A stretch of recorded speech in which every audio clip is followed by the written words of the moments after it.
Undercover boss eats alone, freezes when waitress admits she survives on instant noodles.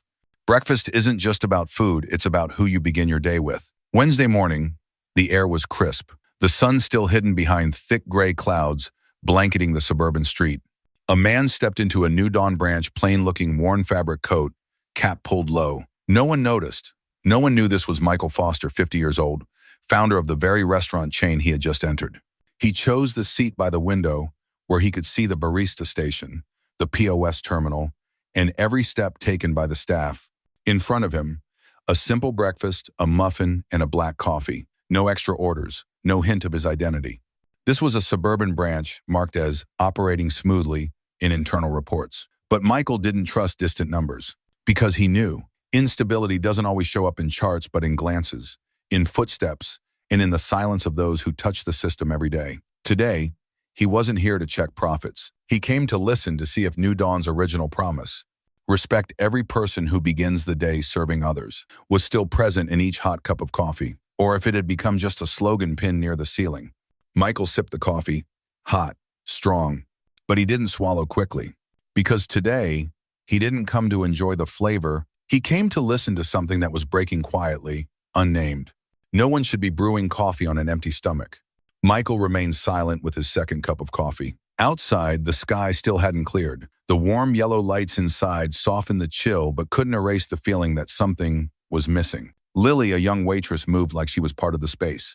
Quick steps, ever-ready smile, a voice warm enough to make customers feel welcomed. She wasn't flashy but worked with the rhythm of someone used to living among hurried things. Michael ordered another slice of buttered toast, not because he was hungry, but to start a conversation. As Lily set the plate down, he asked casually, as if offhand, "Have you eaten anything today?" Lily blinked in surprise, then let out a small laugh, not quite joyful. "Just instant noodles, sir. I'm used to it.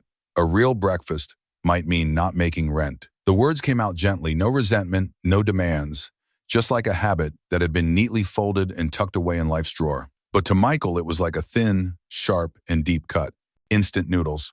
Oh, not because she liked them, but because it was the only option that let her keep a roof over her head. He remembered on the opening day of the first New Dawn, he had stood before all his employees and declared clearly, no one should serve 100 breakfasts and skip their own. But today, in a branch that bore his name, he had just heard the opposite from someone truly serving, doing it right, yet still not making enough to live. Michael gripped his coffee cup slightly tighter, not out of anger, but because he realized something had veered off the original track. And if he didn't pause to look closely, this system would keep rolling forward, leaving people like Lily behind. Not every name on the receipt came from the kitchen or wiped the last table. Michael didn't rush to leave after breakfast. He ordered another hot tea, just enough of an excuse to stay longer and quietly observe. From his corner seat near the window, he watched Lily almost never stop moving. She leaned in to greet guests, gently wiped a water ring off table 3. She helped steady an elderly woman as she fumbled with her scarf. She straightened a tilted glass of orange juice for a little child. Every gesture was fluid and thoughtful, like she had mastered the art of keeping each day from becoming a struggle. But each time a customer swiped their card, Michael's eyes returned to one place. The POS screen always showing the name, Ken M. 0822.3 dollars tip. 08 is 54 to 7 time tip. 09 is 17, 4 to 50 tip.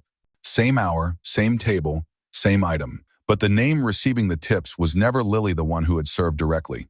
Ken, the man with the Bluetooth earpiece, standing at the computer all morning, never leaving the counter, appeared on every bill. Near the end of the morning rush, when the cafe started to quiet down, Michael got up and walked toward the kitchen. Lily was drying her hands at the sink, and when she looked up and saw him, she smiled softly, thinking he needed something else. Michael asked without beating around the bush, "How does the system record tips here?" Lily looked momentarily flustered. Then, as if she'd already prepared an answer, she pulled a small notebook from her apron, its cover soft, the edges slightly wrinkled. "I don't have my own account. I just jot things down whenever a customer says, 'This tip is for you.' That's all." Michael opened the notebook. The first page was filled with evenly written lines in blue ink.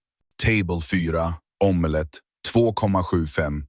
Table 6, pancake, $3.25. Table 2, hot tea, $1.5. The last page outlined in red, total, 285-2 weeks, name recorded, not me. Lily didn't say anything more, but her eyes without words were clearly asking, if I don't write my own name in here, then who will remember I actually did the work?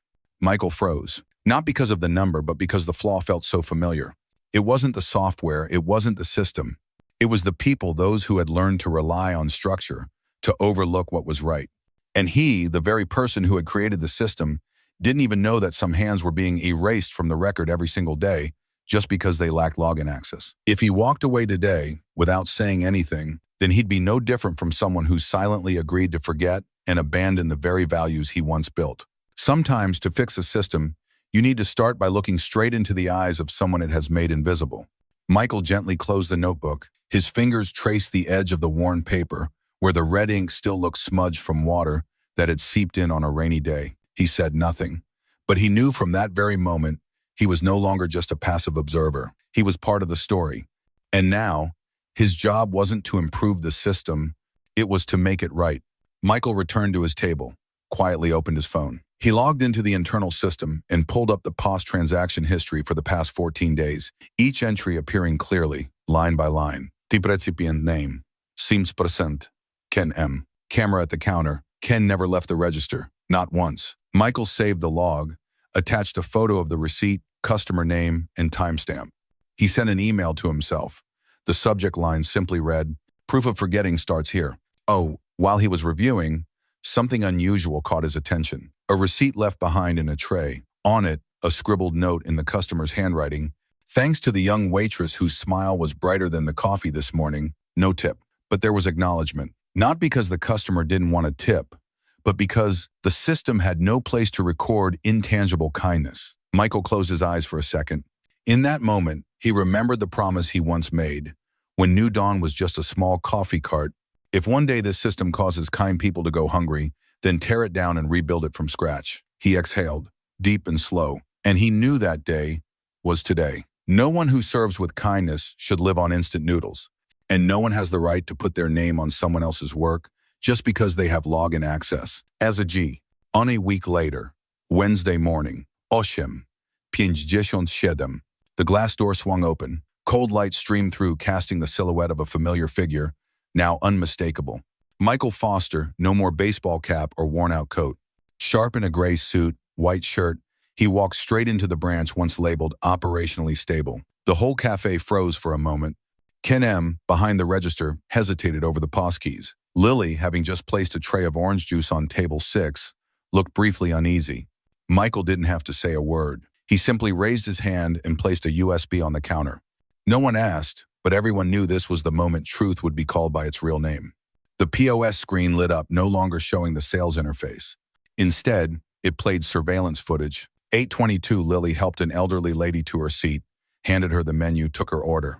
8:54, Lily delivered the pancake dish. The customer nodded and tapped her card. 9:17, the screen displayed $4.5 tip, Ken M. A heavy silence. Then the audio recording from last week's staff meeting played. No ID, no tip. That's the system rule. The manager's voice, clear, steady, and cold. Michael stepped forward, his gaze sweeping across all the staff. So, who served that table? Who's been behind the counter all morning? And why does the system keep assigning the wrong name, deliberately, over and over again? He raised his hand. From the side door, 2 staff members from the central office walked in.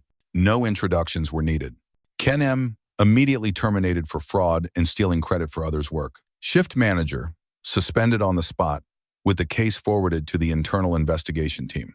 The atmosphere felt like lead. Lily clutched her tray, not from fear, but because someone had finally stood up for the truth. Michael didn't stop. He took a small device from his briefcase, a new POS system update module. With just a few keystrokes, the screen displayed in bold, real service recognition, name verified, real-time, transparent. From now on, every receipt would show the name of the actual server. No more defaults, no more technical IDs. Michael turned back, voice calm but unwavering. No one serves 100 breakfasts and lives on instant noodles. No one who does the right thing should be ignored by the system. And no one, from this moment forward, may take credit for someone else's work just because they have a login.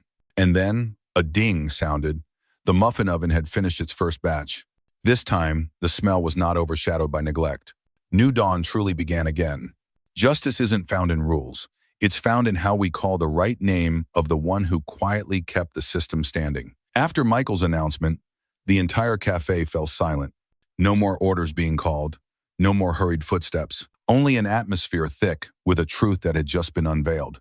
Lily was still standing by table 6. The elderly woman next to her gently touched her hand and whispered something. Lily nodded softly for the first time, with a smile not laced with strain. In the next few minutes, the POS screen lit up continuously. Each transaction, each receipt now displayed the real name of the server. Customers sitting near the counter began to notice. Lily S. appeared on their bills. A young customer returned to her table, placing an extra $5 cash on the tray.